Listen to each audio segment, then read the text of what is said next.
சாபம். நீ இந்த பூத உடலோடைய கைலகிரி போக கூடாது.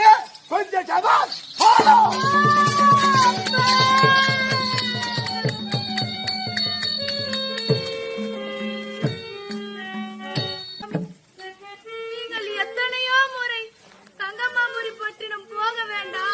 அங்கு சென்றால் உனக்கு அழிவு நேரும் என்று கூறினேன்.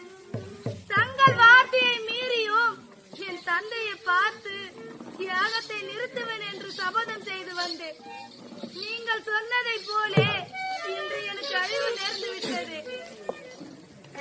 அரணே